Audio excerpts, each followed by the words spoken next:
Шоуто продължава с момичето, не виждате аплодисменти.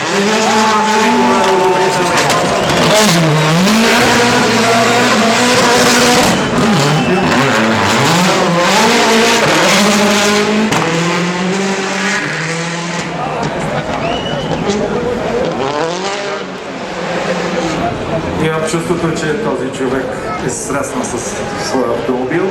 Виждате, изобщо не се затруднява. Сега този пореден скок трябва да е още по-атрактивен. Точно така! И с това продължаваме.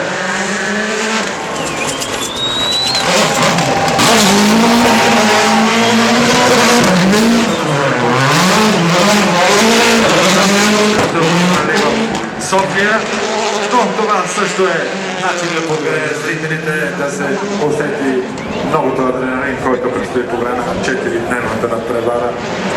В четвъртък ще бъде открит по 41-то автомобилно рали арена. Сигурен съм, че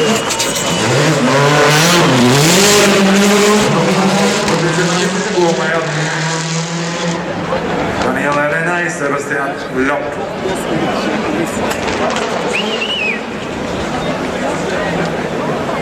Тези, които успяха, видяха как се паркира.